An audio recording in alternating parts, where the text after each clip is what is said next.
Tukyagendera ddala n'omwami eyayokya Bayibuli. Story eno nze ngibawa era nga mu kaseera kano ndowooza ngenda bawa part 3 cause ne part 2 nagibawadde olunaku olw'eggulo. Gw'atagirabye osobola okukkirako wansi katono n'oba nga osooka ogirabe olyoke okomewo ku eno part because part 2 yegenda okuleeta ku part 3. Era nga mu part 2 nabaleetedde omwami ono nga alokose. Yamala okwokya Bayibuli n'alwala ebirwadde nga tebitegeerekeka n'atuuka ne mu ddwaliro ng'abasawo tebalaba birwadde. Kati munnange neyeekuba mu mutima n'alokoka n'agamba ayagala kulokoka era nga ekkanisa gy'ayagala ogenda mu si ndala wabula ng'eya Pastor Tom Mugerwa mwayagala okugenda. Nayiteeko mu comment section ne ndaba comment zammwe era nga mwenna mwamwaniza although wabaddewo abatonotono era abo tebabulamu era mwaba abatonotono mwabadde omwami we yabadde mukyalo oba mwami yagambye nti put some respect on Pastor Tom's picture. I was like wow, ne bano gye bali because kati alinga gamba nti omwami ono musamize okulokoka aba akoze kive nnyo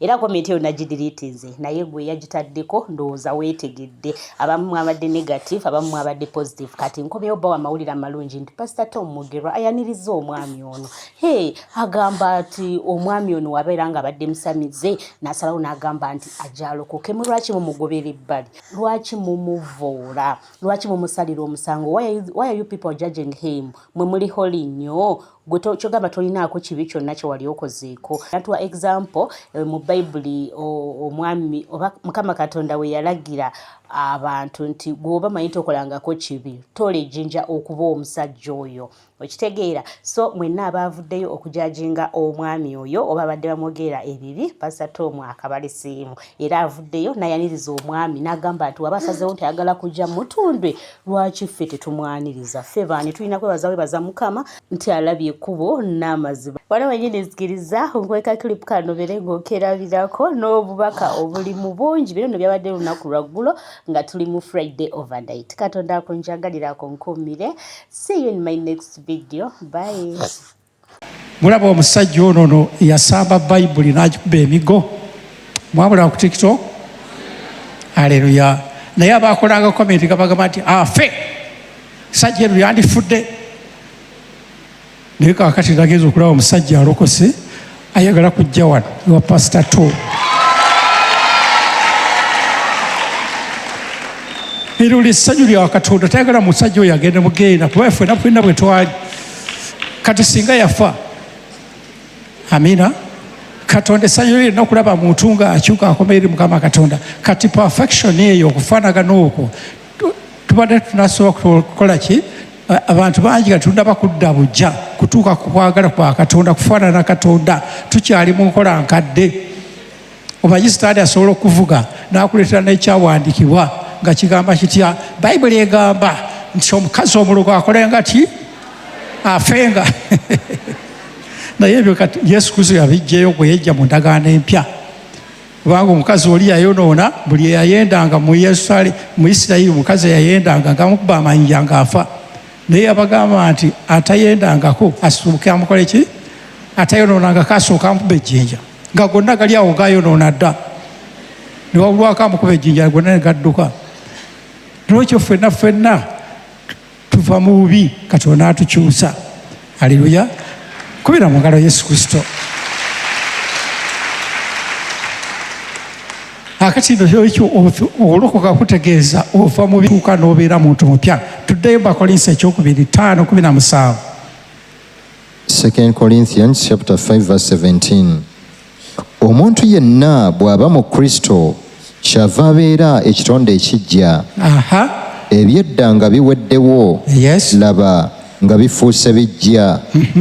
Naye byonna biva eri Katonda eyatutabaganya naye yekka ku bwa Kristo n'atuwa ffe okuweereza okw'okutabaganya. Kati bw'amala okutabaganya ne Kristo ate naawe n'akuwa obuweereza obw'okutabaganya abalala. Omukyalo ono mulungi nnyo, mwebazizza nnyo. Agambye neebaza Mukama Katonda yampa obulokozi. Katonda bakwebaza yamuwa mwana, asoose neebaza obulokozi kubanga omwana yamujja mu bulokozi. Amina. Kakati bwe yamala okutabagana ne Kristo n'afuna ekifaananyi kya Yesu Kristo, kyekyaddako yasobola okutabaganya omwami we ku Kristo. Haleluya. Omwami we n'alokoka. Haleluya. kati Katonda n'alyoka ayongera emirimu emipya n'agamba nti buli kaseera Katonda akola emirimu emijja, n'amuggyamu ebikadde eby'obugumba n'amuteekamu omwana. Mukama yeebazibwe. N'amuwa abaana bakumukumu, nayagala okusikatira, namugamba tojja bisikatirayo, wali osabira ki, kankwongere lwampaka. Haleluya. N'olwekyo buli kaseera saba Katonda akuzze bupya. Mukama yeebazibwe. Genda mu kitabo kya okukungubaga. Era ekyo wookiraba. Bazigenda ku ssimu. Okukungubaga mu Luzungu bayita lamentation, ng'ovudde ku Jeremiah. Lamentation essula 3. Olunyiri lwa 22. Okukungubaga essula 3 olwa 22. Lamentation chapter 3 verse 22. Kwe kusaasira kwa Mukama ffe obutamalwawo, kubanga ekisa kye tekiggwaawo. Yes. Kiba kijja buli nkya. Kubira mugalo Katonda ffe. Kwe kusaasira kwa Mukama Katonda ffe obutamalwawo, singa tikyali kisa kya Katonda ekyo ekiddawo buli kaseera, ekidda opya buli kaseera, singa ku nsi tekukyali muntu. Naye buli kaseera bayagala kuzza bupya, buli kaseera bayagala kuzza bupya. Gamba ayi Mukama, mu kusiiba kuno baawo emirimu emipya gy'okola eri obulamu bwange. Olwaleero bugenda kutandika layini eyo ey'okukolebwangamu emirimu emipya. Gumu ku gumu. Tokkiriza kusigala mu kifo kimu, mu mwoyo ne mu mubiri. Ono teyandizadde, kubanga Eriya yandibadde ng'alinga Kabaale. We yalitambulidde okutuuka e Kabaale bamusabire azaale. Naye mu ndagaano empya buli muntu yeetuukire wa Katonda. Amina. 21 olugero lusooka.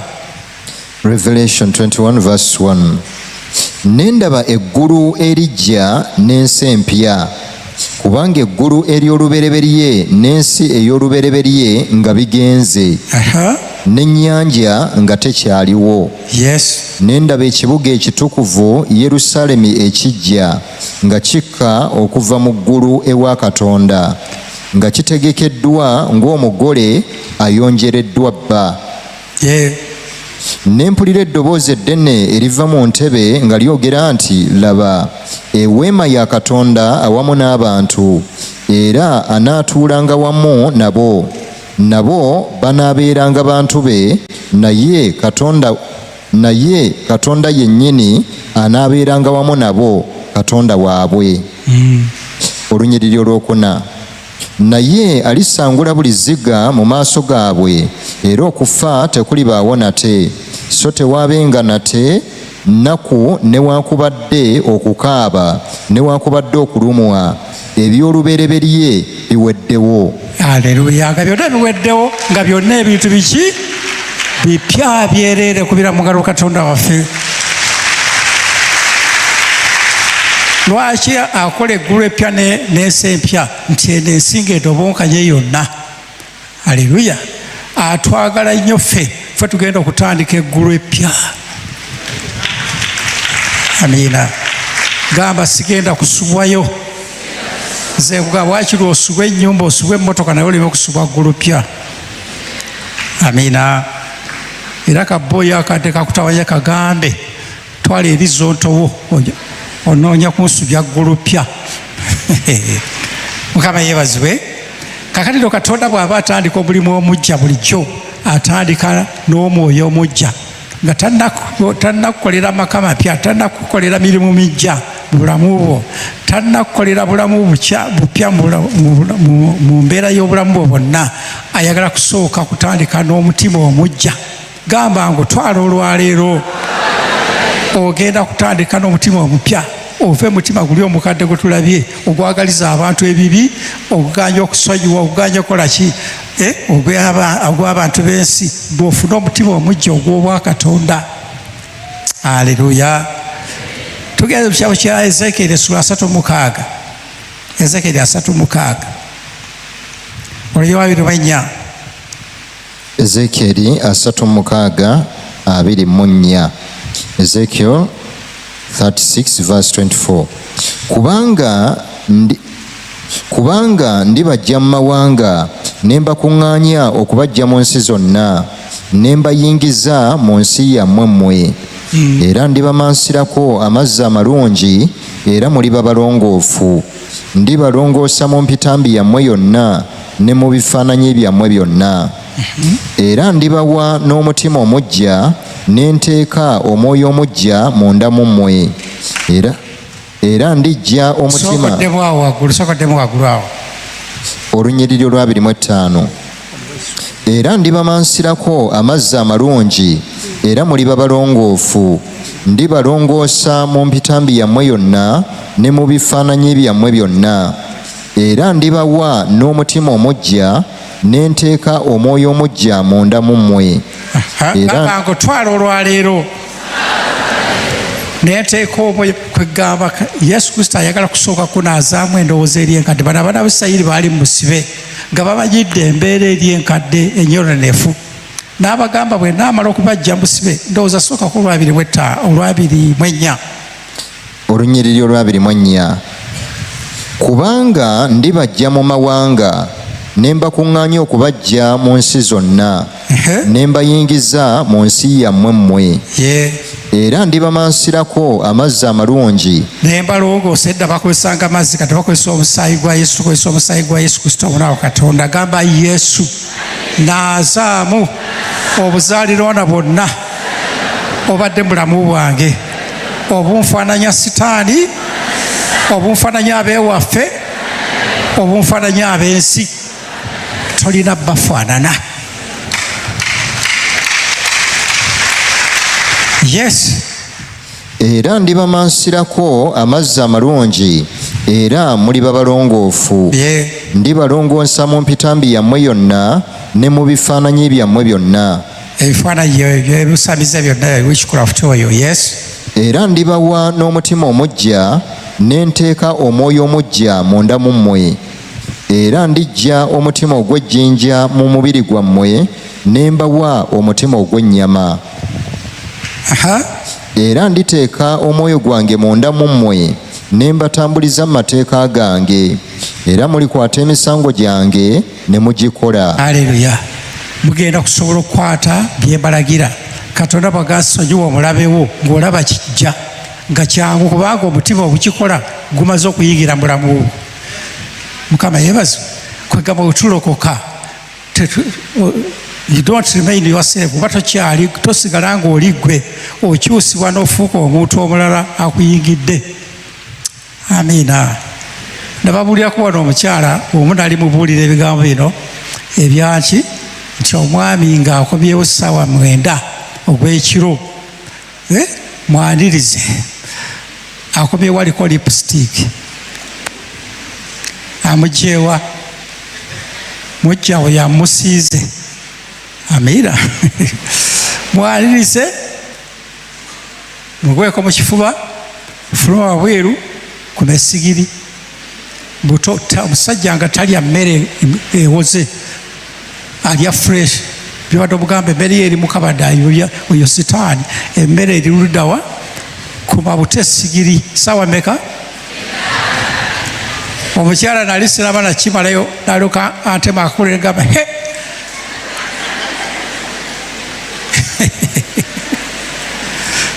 N'atema akakule he.